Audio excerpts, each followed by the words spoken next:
ರಾಜ್ಯ ಕಾಂಗ್ರೆಸ್ ಸರ್ಕಾರದ ಮಹತ್ವಾಕಾಂಕ್ಷೆಯ ಪಂಚ ಗ್ಯಾರಂಟಿ ಯೋಜನೆ 2023ರ ವಿಧಾನಸಭೆ ಚುನಾವಣೆಯಲ್ಲಿ ಕಾಂಗ್ರೆಸ್ ರಾಜ್ಯದ ಜನರಿಗೆ 5 ಗ್ಯಾರಂಟಿಯನ್ನ ನೀಡೋ ಭರವಸೆಯನ್ನ ಕೊಟ್ಟಿತ್ತು. ಸರ್ಕಾರ ಅಧಿಕಾರಕ್ಕೆ ಬಂದ ನಂತರ ಆ ಗ್ಯಾರಂಟಿಯನ್ನ ಈಡೇರಿಸಿದೆ ನಿಜ. ಆದರೆ ಈಗ ಸರ್ಕಾರ ಹೇಳ್ತಾ ಇರೋದು ಅನರ್ಹರು ಈ ಗ್ಯಾರಂಟಿ ಯೋಜನೆಯ ಲಾಭವನ್ನ ಪಡ್ಕೋತಾ ಇದ್ದಾರೆ ಅಂತ. ಹಾಗಾಗಿ ಸರ್ಕಾರ ಆಪರೇಷನ್ ಗ್ಯಾರಂಟಿ ಶುರು ಮಾಡಿದೆ. ಗೃಹಲಕ್ಷ್ಮಿ ಮತ್ತು ಗೃಹಜ್ಯೋತಿ ಯೋಜನೆಯ ಪರಿಷ್ಕರಣೆಗೆ ಸರ್ಕಾರ ಮುಂದಾಗಿದೆ. ಗ್ಯಾರಂಟಿ ಜಾರಿಯಾದ ಮೇಲೆ ಸರ್ಕಾರದಿಂದ ಮೊಟ್ಟ ಮೊದಲ ಪರಿಷ್ಕರಣೆ ಇದು.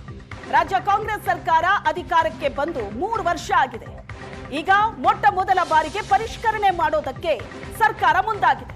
ಗೃಹಲಕ್ಷ್ಮಿ ಯೋಜನೆಯ 4.3 ಲಕ್ಷ ಫಲಾನುಭವಿಗಳಿಗೆ ಇನ್ನು ಮುಂದೆ ದುಡ್ಡಿಲ್ಲ. ಅರ್ಹತೆ ಇಲ್ಲದಿದ್ರೂ ಕೂಡ ಅನೇಕ ಮಹಿಳೆಯರು ಇದರ ಲಾಭವನ್ನ ಪಡಿತಾ ಇದ್ರು. ಅಂತಹ ಮಹಿಳೆಯರ ಹೆಸರು ಡಿಲೀಟ್ ಆಗತ್ತೆ. 4.3 ಲಕ್ಷ ಹೆಸರು ಡಿಲೀಟ್ ಮಾಡಲಾಗತ್ತೆ. ವರ್ಷಕ್ಕೆ 1,000 ಕೋಟಿ ಉಳಿತಾಯ ಆಗತ್ತೆ. ಗೃಹಲಕ್ಷ್ಮಿ ನಂತರ ಫ್ರೀ ವಿದ್ಯುತ್ ನೀಡೋ ಗೃಹಜ್ಯೋತಿ ಯೋಜನೆಗೂ ಕೂಡ ಸರ್ಜರಿ ಆಗತ್ತೆ. ಗೃಹ ಬಳಕೆಯ ಹೆಸರಲ್ಲಿ ವಾಣಿಜ್ಯ ಉದ್ದೇಶಕ್ಕೂ ಕೂಡ ಗೃಹಜ್ಯೋತಿ ದುರ್ಬಳಕೆ ಮಾಡ್ಕೋತಾ ಇದ್ದಾರೆ. ಹೊರ ರಾಜ್ಯದವರು ಅನರ್ಹರಿಗೆ ಗೃಹಜ್ಯೋತಿ ಯೋಜನೆ ಏನ್ ಲಾಭ ಪಡ್ಕೋತಾ ಇದ್ರು ಆ ಯೋಜನೆಯನ್ನ ಕಟ್ ಮಾಡಲಾಗತ್ತೆ. ಯಾರ್ಯಾರು ಅನರ್ಹರು ಈ ಯೋಜನೆಯ ಲಾಭವನ್ನ ಪಡ್ಕೋತಾ ಇದ್ರು ಅಂತವರ ಹೆಸರನ್ನ ಡಿಲೀಟ್ ಮಾಡಲಾಗತ್ತೆ. ಗೃಹಲಕ್ಷ್ಮಿ ಯೋಜನೆ ಅಡಿ ಪ್ರತಿ ಬಾರಿ ಕೋಟ್ಯಾಂತರ ರೂಪಾಯಿ ಅನರ್ಹರಿಗೆ ತಲುಪ್ತಾ ಇದೆ ಅನ್ನೋದು ಸರ್ಕಾರ ಹೇಳ್ತಾ ಇರೋದು. ಹಲವು ಫಲಾನುಭವಿಗಳು ನಿಧನರಾಗಿದ್ರು ಕೂಡ ಅಂತವರ ಹೆಸರಲ್ಲಿ ಯೋಜನೆಯ ಲಾಭ ತಲುಪ್ತಾ ಇದೆ. ಇದು ಕೂಡ ಸ್ಕ್ರೂಟನಿ ಆಗಬೇಕಾಗಿದೆ. ಒಂದೇ ಮನೆಯಲ್ಲಿ ಇಬ್ಬಿಬ್ರು ಫಲಾನುಭವಿಗಳು ಈ ಯೋಜನೆಯ ಲಾಭವನ್ನ ಪಡಿತಾ ಇದ್ದಾರೆ. ಇವೆಲ್ಲವನ್ನ ಪರಿಶೀಲನೆ ನಡೆಸಲಾಗುತ್ತೆ. ಹಾಗಾಗಿ ಯೋಜನೆ ಪರಿಷ್ಕರಣೆ ಮಾಡೋದಕ್ಕೆ ಸರ್ಕಾರ ಮುಂದಾಗಿದೆ. ಬಡವರು ಬಿಪಿಎಲ್ ಕಾರ್ಡ್ದಾರರಿಗೆ ಸಲ್ಲಬೇಕಾದಂತಹ ಯೋಜನೆಯ ಲಾಭ ಅನರ್ಹರಿಗೂ ಕೂಡ ತಲುಪ್ತಾ ಇದೆ. ಬಡವರು ಬಿಪಿಎಲ್ ಕಾರ್ಡ್ದಾರರ ಮನೆಯ ಗೃಹಿಣಿಯರನ್ನ ಆರ್ಥಿಕವಾಗಿ ಸ್ವಾವಲಂಬಿಗಳಾಗಿಸುವಂತಹ ದೂರದೃಷ್ಟಿಯಿಂದ ಸರ್ಕಾರ ಜಾರಿಗೆ ತಂದಂತಹ ಗೃಹಲಕ್ಷ್ಮಿ ಯೋಜನೆ. ಆದರೆ ಅದರ ದುರುಪಯೋಗ ಆಗ್ತಾ ಇದೆ. ಅನರ್ಹರು ಕೂಡ ಈ ಯೋಜನೆಯ ಲಾಭವನ್ನ ಪಡ್ಕೋತಾ ಇದ್ದಾರೆ. ಅಂತಹ ಮಹಿಳೆಯರ ಹೆಸರನ್ನ ಲಿಸ್ಟ್ನಿಂದ ಡಿಲೀಟ್ ಮಾಡಲಾಗತ್ತೆ. ಆದರೆ ಒಂದು ಆತಂಕ ಜನರಲ್ಲೂ ಇದೆ. ವಿಪಕ್ಷ ಕೂಡ ಆರೋಪ ಮಾಡ್ತಾ ಇದೆ. ಪರಿಷ್ಕರಣೆ ಹೆಸರಲ್ಲಿ ಗ್ಯಾರಂಟಿ ಯೋಜನೆಯನ್ನ ನಿಲ್ಲಿಸೋ ಯೋಚನೆ ಸರ್ಕಾರ ಮಾಡ್ತಾ ಇದೆ ಅಂತ. ಸರ್ಕಾರ ಸ್ಪಷ್ಟವಾಗಿ ಹೇಳ್ತಾ ಇರೋದು ಯಾವುದೇ ಕಾರಣಕ್ಕೂ ಗ್ಯಾರಂಟಿ ಯೋಜನೆಯನ್ನ ನಿಲ್ಲಿಸೋದಿಲ್ಲ. ಆದ್ರೆ ಇದರ ಪರಿಷ್ಕರಣೆಯನ್ನಂತೂ ಸರ್ಕಾರ ಮಾಡತ್ತೆ ಅಂತ. ಸತ್ತವರ ಖಾತೆಗೆ 79.75 ಲಕ್ಷ ಗೃಹಲಕ್ಷ್ಮಿ ದುಡ್ಡು ಹೋಗಿದೆ. ಸತ್ತವರ ಖಾತೆಗಳಿಗೂ ಕೂಡ ಅದು ಪರಿಷ್ಕರಣೆ ಆಗಬೇಕು. 68,776 ಮೃತ ಫಲಾನುಭವಿಗಳಿಗೆ ರಾಜ್ಯ ಸರ್ಕಾರದಿಂದ ಗೃಹಲಕ್ಷ್ಮಿ ದುಡ್ಡು. ಅಧಿಕಾರಿಗಳ ನಿರ್ಲಕ್ಷ್ಯ ಇದು. ಸತ್ತವರ ಖಾತೆಗೂ ಕೂಡ ಗೃಹಲಕ್ಷ್ಮಿ ಹಣ ಬಂದಿದೆ. ಸತ್ತವರ ಖಾತೆಗಳಿಂದ ಹಣ ವಾಪಸ್ ಪಡೆಯತ್ತಂತೆ ರಾಜ್ಯ ಸರ್ಕಾರ. 79.75 ಲಕ್ಷ ಹಣ ವಾಪಸ್ ಪಡೆಯೋದಕ್ಕೆ ಮಹಿಳಾ ಮಕ್ಕಳ ಕಲ್ಯಾಣ ಇಲಾಖೆ ಮುಂದಾಗಿದೆ. ಸತ್ತವರ ಖಾತೆಯಿಂದ ಈಗಾಗಲೇ ಬಹುತೇಕ ಹಣ ಡ್ರಾ ಆಗಿರೋ ಮಾಹಿತಿ ಸಿಕ್ಕಿದೆ. ಸತ್ತವರ ಅಕೌಂಟಿಗೂ ಕೂಡ ಹಣ ಹೋಗಿದೆ. ಆ ಅಕೌಂಟ್ನಿಂದ ಹಣ ಬಹುತೇಕ ಡ್ರಾ ಆಗಿದೆ. ಆದ್ರೆ ಆ ಹಣ ವಾಪಸ್ ಪಡಿತೀವಿ ಅಂತ ಸರ್ಕಾರ ಹೇಳ್ತಾ ಇದೆ. ರಾಜ್ಯದಲ್ಲಿ ಇಲ್ಲದ ಬ್ಯಾಂಕ್ ಖಾತೆಗಳಿಗೂ ಕೂಡ ಗೃಹಲಕ್ಷ್ಮಿ ದುಡ್ಡು ಹೋಗಿದೆ. ಸಾಕಷ್ಟು ಎಡವಟ್ಟುಗಳು ಇಲ್ಲಿ ಕಾಣಿಸ್ತಾ ಇದೆ. ಅದನ್ನ ಕ್ಲಿಯರ್ ಮಾಡಬೇಕು. ಹಣ ಪೋಲಾಗೋದನ್ನ ತಡಿಬೇಕು. ಯಾರ್ಯಾರು ಈ ಯೋಜನೆಗೆ ಅರ್ಹರಿದ್ದಾರೋ ಅವರಿಗೆ ಹಣ ತಲುಪಬೇಕು.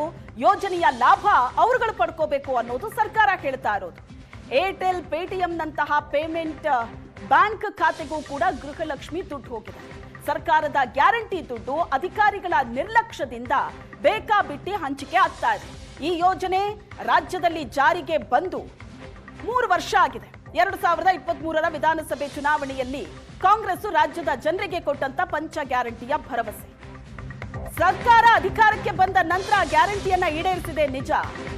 ಗ್ಯಾರಂಟಿ ಯೋಜನೆಗಳ ಜಾರಿ ಮಾಡುವಲ್ಲಿ ಅನುಷ್ಠಾನ ಸಮಿತಿ ವಿಫಲ ಆಗಿದೆಯಾ? ಗ್ಯಾರಂಟಿ ಯೋಜನೆಗಳನ್ನ ಮೇಲ್ವಿಚಾರಣೆ ಮಾಡೋದಕ್ಕೆ 4,580 ಜನರ ನೇಮಕ ಆಗಿತ್ತು. ಅನುಷ್ಠಾನ ಸಮಿತಿಯ ವೈಫಲ್ಯದಿಂದಲೇ ಬೇಕಾಬಿಟ್ಟಿ ಗ್ಯಾರಂಟಿ ದುಡ್ಡು ಹಂಚಿಕೆ ಆಗಿದೆ. ಸತ್ತವರಿಗೂ ಹೋಗ್ತಾ ಇದೆ ರಾಜ್ಯ ಸರ್ಕಾರದ ಗೃಹಲಕ್ಷ್ಮಿ ಯೋಜನೆಯ ಹಣ. ಎಷ್ಟೋ ಅರ್ಹರಿಗೂ ಕೂಡ ಗೃಹಲಕ್ಷ್ಮಿ ಹಣ ಹೋಗ್ತಾ ಇಲ್ಲ. ಬಹಳಷ್ಟು ಜನ ಮಹಿಳೆಯರು ಹೇಳ್ತಾ ಇದ್ರು, ಬಡವರಿದ್ದೀವಿ, ಕೂಲಿ ಮಾಡಿ ಬದುಕ್ತಾ ಇದ್ದೀವಿ, ಆದ್ರೆ ಗೃಹಲಕ್ಷ್ಮಿ ಹಣ ಸಿಗ್ತಾ ಇಲ್ಲ ನಮಗೆ ಅಂತ. ಅರ್ಹರಿಗೆ ಕೂಡ ಕೆಲವರಿಗೆ ಹಣ ತಲುಪ್ತಾ ಇಲ್ಲ, ಆದ್ರೆ ಈ ಯೋಜನೆಯ ಲಾಭ ಕೆಲ ಅನರ್ಹರಿಗೂ ಕೂಡ ತಲುಪ್ತಾ ಇದೆ. ಯೋಜನೆಯ ಹಣ ಬೇರೆ ರಾಜ್ಯದವರಿಗೂ ಕೂಡ ಸಿಗ್ತಾ ಇದೆ. ಗೃಹ ಜ್ಯೋತಿ ಉಚಿತ ವಿದ್ಯುತ್ನ ಲಾಭ ಕೂಡ ಪಡ್ಕೋತಾ ಇದ್ದಾರೆ ಅನೇಕರು.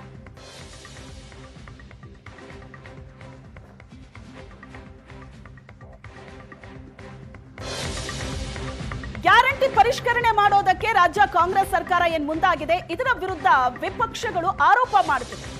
ಅನುಷ್ಠಾನ ಈಗೇನ್ ಪರಿಷ್ಕರಣೆ ಮಾಡ್ತೀವಿ ಅಂತ ಸರ್ಕಾರ ಹೇಳ್ತಾ ಇದೆ, ಪರಿಷ್ಕರಣೆ ನೆಪದಲ್ಲಿ ಗ್ಯಾರಂಟಿಯನ್ನ ಸ್ಟಾಪ್ ಮಾಡುತ್ತೆ ಅಂತ.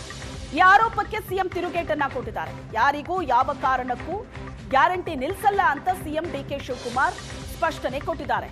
ಕರ್ನಾಟಕದವರಿಗೆ ಗ್ಯಾರಂಟಿ ಕೊಡ್ತಿರೋದು, ಹೊರ ರಾಜ್ಯದವರಿಗಲ್ಲ. ಕರ್ನಾಟಕದಲ್ಲಿ ಯಾರಿಗೆ ವೋಟ್ ಇದೆ ಅವರಿಗೆ ಗ್ಯಾರಂಟಿ ಕೊಡಬೇಕು, ವೋಟ್ ಇಲ್ಲದವರಿಗೂ ಯಾಕೆ ನಾವು ಗ್ಯಾರಂಟಿ ಕೊಡಬೇಕು ಅಂತ ಸಿಎಂ ಡಿಕೆ ಶಿವಕುಮಾರ್ ಪ್ರಶ್ನೆ ಮಾಡಿದ್ದಾರೆ. ಯಾವುದೇ ಕಾರಣಕ್ಕೂ ಗ್ಯಾರಂಟಿ ನಿಲ್ಲಿಸಲ್ಲ ಅಂತ ಕೇಳಿದ್ದಾರೆ. ಮಾಡಕ್ಕಾಗದೇ ಹೋದ ಕೆಲಸಗಳನ್ನೆಲ್ಲ ನಾವು ಮಾಡ್ತಾ ಇದೀವಿ. ಗ್ಯಾರಂಟಿನ ನಾವು ವಾಪಸ್ಸು ಯಾರು ಕರೆಕ್ಟು ಫೋಟೋಸು ಐಡೆಂಟಿಫಿಕೇಶನ್ ಬೇಕು. ಆಗ ಏನೋ ತರಾತುರಿಲಿ ಕೆಲವರೆಲ್ಲ ಯಾರ್ದೋ ಫೋನ್ ನಂಬರ್ ಕೊಟ್ಬಿಟ್ಟಿದ್ದಾರೆ, ಯಾರ್ದೋ ಅಕೌಂಟ್ಗೆ ದುಡ್ಡು ಹೋಗ್ತಾ ಇದೆ. ನಮಗೆ ನೇರವಾಗಿ ಕರೆಕ್ಟಾಗಿ ಅವ್ರ ಅಕೌಂಟ್ಗೆ ದುಡ್ಡು ಹೋಗ್ಬೇಕು. ಯಾರ್ಯಾರೋ ಡ್ರಾ ಮಾಡ್ತಾ ಇದ್ದಾರೆ, ಅದೆಲ್ಲ ನಮ್ಮ ಹತ್ರ ಎಲ್ಲ ದಾಖಲೆ ಇದೆ. ಆಮೇಲೆ ಕರ್ನಾಟಕದವ್ರಿಗೆ ನಾವು ಈ ಗ್ಯಾರಂಟಿ ಕೊಡ್ತಾ ಇರೋದು, ಹೊರಗಡೆ ರಾಜ್ಯದವ್ರಿಗೆ ಗ್ಯಾರಂಟಿ ಕೊಡ್ತಾ ಇಲ್ಲ. ಬಸ್ಸಲ್ಲಿ ಕರೆಂಟು ಕೂಡ ಕರ್ನಾಟಕ ರಾಜ್ಯದಲ್ಲಿ ಯಾರು ವೋಟ್ ಇದೆ ಅವ್ರು ಕೊಡಬೇಕು, ವೋಟ್ ಇಲ್ಲದವ್ರಿಗೆ ಯಾರು ಕೊಡ್ಬೇಕು, ಯಾಕೆ ಕೊಡ್ಬೇಕು ನಾವು? ಸೊ ನಾವು ಇಲ್ಲಿ ಯಾರಿದ್ದಾರೆ ಅವ್ರಿಗೆಲ್ಲ ಉಪಯೋಗ ಮಾಡಬೇಕು. ಈಗಾಗಲೇ ಕ್ಯಾಬಿನೆಟ್ ಅಲ್ಲಿ ಬಸ್ ಅವ್ರಿಗೆಲ್ಲ ಒಂದು ಐಡೆಂಟಿಫಿಕೇಶನ್ ಕಾರ್ಡ್ ಕೊಡಬೇಕು ಅಂತ ತೀರ್ಮಾನ ಮಾಡಿದೀವಿ. ಹಿಂದೆನೆ ತೀರ್ಮಾನ ಮಾಡಿದ್ವಿ, 3 ತಿಂಗಳಿಂದನೇ ಆ ಪ್ರೊಸೀಜರ್ ನಡೀತಾ ಇದೆ. ಮೈ ಪ್ರಯಾರಿಟಿ. ಅರೆ ಗ್ಯಾರಂಟಿಗಳು ಕೊಡೋದು ನಾವು ಕೇಳಿದೀವೇನ್ರಿ? ಗ್ಯಾರಂಟಿಗಳು ಕೊಡ್ಲಿಕ್ಕೆ ನಾವು ರಾಜ್ಯ ಸರ್ಕಾರ ಹತ್ರ ನಾವೇನು ಕೈ ಚಾಚಿದೀವಾ? ಕೇಂದ್ರ ಸರ್ಕಾರ ಹತ್ರ ನಾವು ಗ್ಯಾರಂಟಿಗಳನ್ನ ನಡೆಸಲಿಕ್ಕೆ ನಿರ್ಮಲಾ ಸೀತಾರಾಮನ್ ಅವರಿಗೆ, ಸಿದ್ದರಾಮಯ್ಯ ಸಾಹೇಬ್ರಾಗಿರ್ಬೋದು, ಡಿ ಕೆ ಶಿವಕುಮಾರ್ ಸಾಹೇಬ್ರಾಗಿರ್ಬೋದು, ಯಾವತ್ತಾನ ನಾವು ಮನವಿ ಮಾಡ್ಕೊಂಡಿದ್ದೀವಾ? ಕೇಂದ್ರ ಪುರಸ್ಕೃತ ಯೋಜನೆಗಳಿಗೆ ನಮ್ಮ ಪಾಲನ್ನ ಕೊಡಿ ಅಂತ ಕೇಳ್ತಾ ಇರೋದು. ನಾವೇನು ತೆರಿಗೆ ಕೊಡ್ತಾ ಇದೀವಿ ಅದಕ್ಕೆ ತಕ್ಕಂತೆ ನಮಗೆ ಫಲ ಕೊಡಿ ಅಂತ ಇರೋದು. ನಮ್ಮ ಶ್ರಮಕ್ಕೆ ಬೆಲೆ ಕಟ್ಟಿ ಅಂತ ಇರೋದು ಹೊರತು ನಾವು ಗ್ಯಾರಂಟಿಗೆ ದುಡ್ಡು ಕೇಳ್ತಾ ಇಲ್ಲ. ಮತ್ತು ನೀವು ಇಷ್ಟೆಲ್ಲ ಹೇಳ್ತಾ ಇರೋರು ಆಂಧ್ರ ಪ್ರದೇಶಕ್ಕೆ ಯಾಕೆ ಹೇಳ್ತಾ ಇಲ್ಲ? 10-15 ಲಕ್ಷ ಕೋಟಿ ರೂಪಾಯಿ ಅವ್ರದ್ದು ಬಾಕಿ ಇರೋದು, ಕೊಡಬೇಕಾಗಿರೋದು. ಮಹಾರಾಷ್ಟ್ರದಲ್ಲಿ ಲಾಡ್ಲಿ ಬೆನ್ ನಿಲ್ಲಿಸ್ಬಿಡಿ, ಯಾರು ಬೇಡ ಅಂದಿದ್ದಾರೆ? ಗುಜರಾತ್ನಲ್ಲಿ ಕೊಡ್ತಾ ಇದ್ದೀರಾ, ಮಧ್ಯಪ್ರದೇಶದಲ್ಲಿ ಕೊಡ್ತಾ ಇದ್ದೀರಲ್ಲ, ಅವೆಲ್ಲ ನಿಲ್ಲಿಸಿ. ಯು ಪಿನಲ್ಲಿ ಎಷ್ಟು ಸಬ್ಸಿಡಿ, ಎಷ್ಟು ಫ್ರೀ ಬೀಸ್ ಕೊಡ್ತಾ ಇದ್ದೀರಾ? ನೀವು ಕೊಟ್ಟರೆ ಮಾಸ್ಟರ್ ಸ್ಟ್ರೋಕ್. ನಾವು ಗ್ಯಾರಂಟಿಗೆ ರಾಜ್ಯ ಕಾಂಗ್ರೆಸ್ ಸರ್ಕಾರ ಸರ್ಜರಿ ಮಾಡೋದಕ್ಕೆ ಹೊರಟಿದೆ. ಬಿಜೆಪಿ ರಾಜ್ಯಾಧ್ಯಕ್ಷ ವಿಜೇಂದ್ರ ಈ ಬಗ್ಗೆ ಕಿಡಿಕಾರಿದ್ದಾರೆ. ಗ್ಯಾರಂಟಿ ಯೋಜನೆಗೆ ಹಣ ಹೊಂದಿಸೋದಕ್ಕಾಗ್ತಾ ಇಲ್ಲ ಸರ್ಕಾರದ ಕೈಲಿ. ಎಲ್ರಿಗೂ ಗ್ಯಾರಂಟಿ ನೀಡೋದಾಗಿ ಸರ್ಕಾರ ಹೇಳಿತ್ತು. ಹಣಕಾಸಿನ ಪರಿಸ್ಥಿತಿ ಬಗ್ಗೆ ಶ್ವೇತಪತ್ರ ಹೊರಡಿಸಲಿ. ಹಿಮಾಚಲ ಪ್ರದೇಶ ಗ್ಯಾರಂಟಿ ಘೋಷಿಸಿ ಕಷ್ಟಕ್ಕೊಳಗಾಗಿದೆ. ತೆಲಂಗಾಣ, ಕರ್ನಾಟಕದಲ್ಲೂ ಅದೇ ಪರಿಸ್ಥಿತಿ ಇದೆ ಅಂತ ಬಿಜೆಪಿ ರಾಜ್ಯಾಧ್ಯಕ್ಷ ವಿಜೇಂದ್ರ ಕಿಡಿಕಾರಿದರು. ಗ್ಯಾರಂಟಿಗಳ ಅನುಷ್ಠಾನ ಮಾಡಿ ಹಿಮಾಚಲ ಪ್ರದೇಶದ ಕಾಂಗ್ರೆಸ್ ಸರ್ಕಾರ ಯಾವ ರೀತಿ ತೊಂದರೆಗೀಡಾಗಿದೆಯೋ, ಇವರೇ ಘೋಷಿಸಿದಂತ ಗ್ಯಾರಂಟಿ ಇಡೀ ದೇಶಕ್ಕೆ ಮಾದರಿ ಅಂತ ಹೇಳಿದಂತ ಸಂದರ್ಭದಲ್ಲಿ ಆಂಧ್ರದಲ್ಲೂ ಕೂಡ, ತೆಲಂಗಾಣದಲ್ಲೂ ಕೂಡ ಕಾಂಗ್ರೆಸ್ ಸರ್ಕಾರ, ಅಲ್ಲಿಯೂ ಕೂಡ ಇದೇ ಪರಿಸ್ಥಿತಿ ಉಂಟಾಗಿದೆ. ಸರ್ಕಾರಿ ನೌಕರಿಗೆ ಸಂಬಳವನ್ನು ಕೂಡ ಕೊಡದೇ ಇರತಕ್ಕಂತ ಪರಿಸ್ಥಿತಿ ಹಿಮಾಚಲ ಪ್ರದೇಶದಲ್ಲೂ ಇದೆ, ತೆಲಂಗಾಣದಲ್ಲೂ ಇದೆ, ನಮ್ಮ ರಾಜ್ಯದಲ್ಲೂ ಕೂಡ ಇದೇ ಪರಿಸ್ಥಿತಿಗೆ ಬಂದು ನಿಂತಿರುವಂತದ್ದು. ಹಾಗಾಗಿ ಈಗ ಒಂದೊಂದೇ ನೆಪಗಳನ್ನ ಒಡ್ಡಿ ಕತ್ತರಿ ಹಾಕ್ತಕ್ಕಂತ ಕೆಲಸಕ್ಕೆ ರಾಜ್ಯ ಸರ್ಕಾರ ಕೈ ಹಾಕಿದೆ. ಕಾಂಗ್ರೆಸ್ ಪಕ್ಷ ಸ್ವಾತಂತ್ರ್ಯ ಬಂದ ನಂತರದಲ್ಲಿ 50-55 ವರ್ಷಗಳ ಕಾಲ ಆಡಳಿತವನ್ನು ನಡೆಸೂ ಕೂಡ ಇವತ್ತು ಕೂಡ ಜನರು ತಮ್ಮ ಗ್ಯಾರಂಟಿಗಳಿಗೆ ನಿಲ್ಲಬೇಕು ಅಂತೇಳಿ ಅಪೇಕ್ಷೆಯನ್ನು ವ್ಯಕ್ತಪಡಿಸ್ತಾ ಇದ್ದಾರೆ ಅಂತ ಹೇಳಿದ್ರೆ, ಇವರು ಆಡಳಿತ ವೈಖರಿಗೆ ಹಿಡಿದಿರ್ತಕ್ಕಂಥ ಕೈಗನ್ನಡಿ ಅನ್ನೋದನ್ನು ಕೂಡ ನೆನಪು. ಈ ಬಗ್ಗೆ ಹೆಚ್ಚಿನ ಡೀಟೇಲ್ಸ್ ಅನ್ನ ಕೊಡ್ತಾರೆ ನಮ್ಮ ಪ್ರತಿನಿಧಿ ಮುತ್ತಪ್ಪ ಸಂಪರ್ಕದಲ್ಲಿದ್ದಾರೆ. ಮುತ್ತಪ್ಪ, ಈ ಗ್ಯಾರಂಟಿ ಯೋಜನೆಯನ್ನ ಅನುಷ್ಠಾನಗೊಳಿಸೋದಕ್ಕೆ ಅಂತಲೇ ಒಂದು ಸಮಿತಿ ಇದೆ, ಆದ್ರೂ ಕೂಡ ಇಷ್ಟು ಎಡವಟ್ಟಾಗ್ತಾ ಇದೆ. ಕೋಟಿ ಈ ಯೋಜನೆಯಿಂದಾಗಿ ಸರ್ಕಾರದ ಬೊಕ್ಕಸಕ್ಕೆ ನಷ್ಟ ಆಗ್ತಾ ಇದೆ. ಯಾಕಂದ್ರೆ ಯೋಜನೆಗೆ ಅನರ್ಹರು ಕೂಡ ಈ ಯೋಜನೆಯ ಲಾಭವನ್ನ ಪಡ್ಕೋತಾ ಇದ್ದಾರೆ ಅಂತ. ಇಷ್ಟಾದ ಮೇಲೆ ಈಗ ಪರಿಷ್ಕರಣೆ ಮಾಡೋದಕ್ಕೆ ಏನು ಹೊರಟಿದೆ? ಹಂತ ಹಂತವಾಗಿ ಯಾವ ರೀತಿ ಸರ್ಕಾರ ಇದನ್ನ ಪರಿಷ್ಕರಣೆ ಮಾಡ್ತಾ ಇದೆ? ಶ್ವೇತಾ, ಈಗ 2 ಗ್ಯಾರಂಟಿ ಯೋಜನೆಗಳನ್ನು ಕಂಪ್ಲೀಟ್ ಆಗಿ ಸರ್ಜರಿ ಮಾಡೋದಕ್ಕೆ ಸರ್ಕಾರ ತೀರ್ಮಾನ ಮಾಡಿಕೊಂಡಿದೆ. ಮುಖ್ಯವಾಗಿ ಈ ಒಂದು ಗೃಹಲಕ್ಷ್ಮಿ ಮತ್ತು ಗೃಹಜ್ಯೋತಿ ಎರಡನ್ನೂ ಕೂಡ ಪರಿಷ್ಕರಣೆ ಮಾಡೋದಕ್ಕೆ ಈಗ ಸರ್ಕಾರ ತೀರ್ಮಾನ ಮಾಡಿಕೊಂಡಿರುವಂಥದ್ದು. ಗೃಹಲಕ್ಷ್ಮಿಯನ್ನು ಯಾಕೆ ಈ ಪರಿಷ್ಕರಣೆ ಮಾಡಬೇಕಂತಂದ್ರೆ, ಒಟ್ಟು 4 ಲಕ್ಷ ಜನ ಇದುವರೆಗೂ ಕೂಡ ಮೃತಪಟ್ಟಿದ್ದಾರೆ. ಆ ಮೃತಪಟ್ಟರ ಅಕೌಂಟ್ಗೆ ಈಗಲೂ ಕೂಡ ದುಡ್ಡು ಹೋಗ್ತಾ ಇದೆ. ಸರಿಸುಮಾರು 100 ಕೋಟಿ ರೂಪಾಯಿ ಪ್ರತಿ ತಿಂಗಳು ಪೋಲ್ ಆಗ್ತಾ ಇದೆ. ಹೀಗಾಗಿ ಪರಿಷ್ಕರಣೆ ಮಾಡುವ ಮೂಲಕ ಯಾರೆಲ್ಲ ಜೀವಂತವಾಗಿದ್ದಾರೆ ಅವರ ಬಯೋಮೆಟ್ರಿಕ್ ಅನ್ನು ತೆಗೆದುಕೊಳ್ಳುವಂತಹ ಕೆಲಸಕ್ಕೆ ರಾಜ್ಯ ಸರ್ಕಾರ ಮುಂದಾಗಿರುವಂಥದ್ದು. ಯಾರೆಲ್ಲ ಮೃತಪಟ್ಟಿದ್ದಾರೋ ಅವರನ್ನ ಈ ಸ್ಕೀಮಿಂದ ಕೈ ಬಿಡೋದಕ್ಕೆ ತೀರ್ಮಾನ ಕೂಡ ಮಾಡಿಕೊಂಡಿದೆ. ಇದುವರೆಗೂ ಕೂಡ 68,000 ಜನ ಮೃತಪಟ್ಟರ ಅಕೌಂಟ್ಗೆ ಸರಿಸುಮಾರು 79 ಕೋಟಿ ರೂಪಾಯಿಯಷ್ಟು ದುಡ್ಡು ಸಂದಾಯವಾಗಿದೆ. ಆದರೆ ದುಡ್ಡು ವಾಪಸ್ಸು ಬರ್ತಾ ಇಲ್ಲ. ಹೀಗಾಗಿ ಸರ್ಕಾರ ಕಳೆದ 3 ವರ್ಷದ ಹಿಂದೆ ಜಾರಿ ಮಾಡಿದಂತಹ ಈ ಒಂದು ಸ್ಕೀಮ್ ಅನ್ನ ಮತ್ತೊಮ್ಮೆ ಪರಿಷ್ಕರಣೆ ಮಾಡುವ ಮೂಲಕ ಅವರ ಬಯೋಮೆಟ್ರಿಕ್ ಅನ್ನು ಪಡೆಯೋದಕ್ಕೆ ತೀರ್ಮಾನ ಮಾಡಿಕೊಂಡಿದೆ. ಜೊತೆಗೆ GST ಕಟ್ಟುವಂತವರು, APL ಕಾರ್ಡ್ ಇದ್ದಂತವರು ಇವರು ಕೂಡ ಈ ಸ್ಕೀಮ್ ಅಲ್ಲಿ ಇರುವಂತಹ ಕಾರಣಕ್ಕಾಗಿ ಅವರನ್ನು ತೆಗೆದು ಹಾಕೋದಕ್ಕೆ ಪರಿಷ್ಕರಣೆ ಮಾಡ್ತಿದ್ದೀವಿ ಅಂತೇಳಿ ಈಗಾಗಲೇ ಸರ್ಕಾರ ಕೂಡ ಹೇಳಿರುವಂಥದ್ದು. ಇದರ ಜೊತೆಗೆ ಗೃಹ ಜ್ಯೋತಿಯನ್ನು ಮುಖ್ಯವಾಗಿ ಇಲ್ಲಿ ಗುರಿಯಾಗಿಸಿಕೊಂಡಿರುವಂಥದ್ದು. ಬೆಂಗಳೂರಂತಹ ನಗರಗಳಲ್ಲಿ ಹೊರ ರಾಜ್ಯದವರು ಕೂಡ ಬಂದು ಬಾಡಿಗೆ ಮನೆಯಲ್ಲಿದ್ದಾರೆ. ಆ ಬಾಡಿಗೆ ಮನೆಯಲ್ಲಿರುವವರು ಕೂಡ ಗೃಹ ಜ್ಯೋತಿಯ ಒಂದು ಬೆನಿಫಿಟ್ ಅನ್ನು ಕೂಡ ಪಡೆದುಕೊಳ್ತಾ ಇದ್ದು 200 ಯೂನಿಟ್ ಏನು ವಿದ್ಯುತ್ ಅನ್ನ ಉಚಿತವಾಗಿ ಪಡೆದುಕೊಳ್ತಾ ಇದೆ. ಹೀಗಾಗಿ ಹೊರ ರಾಜ್ಯದವರಿಗೆ ಯಾಕೆ ಈ ಒಂದು ಸ್ಕೀಮ್ ಅನ್ನ ಕೊಡಬೇಕು ಅನ್ನೋ ಒಂದು ದೃಷ್ಟಿಯಿಂದ ಸರ್ಕಾರ ಆ ಒಂದು ಗೃಹ ಜ್ಯೋತಿಯ ಸ್ಕೀಮ್ ಅನ್ನು ಕೂಡ ಏನು ಪರಿಷ್ಕರಣೆ ಮಾಡೋಕೆ ಮುಂದಾಗಿರುವಂಥದ್ದು. ಬೆಸ್ಕಾಂ ಅಧಿಕಾರಿಗಳು ಸೇರಿದಂತೆ ಏನು ಪ್ರತಿ ಆಯಾ ವಲಯದ ವಿದ್ಯುತ್ ಇಲಾಖೆಯ ಅಧಿಕಾರಿಗಳಿದ್ದಾರೆ, ಅವರು ಪ್ರತಿ ಮನೆಗೆ ಹೋಗಿ ಕರೆಂಟ್ ಬಿಲ್ ಕೊಡುವಂತಹ ಸಂದರ್ಭದಲ್ಲಿ ಆ ಮನೆಗಳನ್ನು ಪರಿಶೀಲನೆ ಮಾಡಿ ಅವರ ಆಧಾರ್ ಕಾರ್ಡ್ ಅನ್ನು ಪರಿಶೀಲನೆ ಮಾಡುವಂತಹ ಕೆಲಸ ಕೂಡ ಮಾಡೋಕೆ ತೀರ್ಮಾನ ಮಾಡಿಕೊಂಡಿರುವಂಥದ್ದು. ಇನ್ನು ಇದಕ್ಕೆಲ್ಲವೂ ಕೂಡ ಮುಖ್ಯ ಕಾರಣ ರಾಜ್ಯ ಸರ್ಕಾರ ಏನು ಒಂದು ಕರ್ನಾಟಕ ರಾಜ್ಯ ಗ್ಯಾರಂಟಿ ಯೋಜನೆಗಳ ಅನುಷ್ಠಾನ ಪ್ರಾಧಿಕಾರ ನಿರ್ಮಾಣ ಮಾಡಿತ್ತು, ಅದರ ವೈಫಲ್ಯದಿಂದಾಗಿ ಇಷ್ಟೆಲ್ಲ ದುಡ್ಡು ಪೋಲಾಗ್ತಿರೋದು ಕೂಡ ಮೇಲ್ನೋಟಕ್ಕೆ ಕಂಡು ಬರ್ತಾ ಇದೆ. ಯಾಕಂದ್ರೆ 4,000 ಜನರನ್ನ ಈ ಒಂದು ಯೋಜನೆಯ ಮೇಲ್ವಿಚಾರಣೆ ಮಾಡೋದಕ್ಕೆ ಸರ್ಕಾರ ನೇಮಕ ಮಾಡಿಕೊಂಡಿತ್ತು.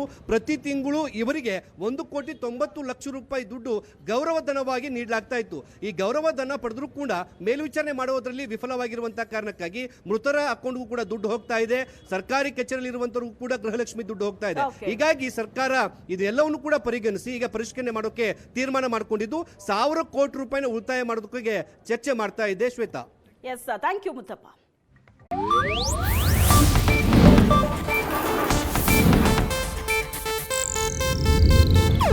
ಇದು ಏಷ್ಯಾನೆಟ್ ನ್ಯೂಸ್ ನೆಟ್ವರ್ಕ್ ಪ್ರಸ್ತುತಿ.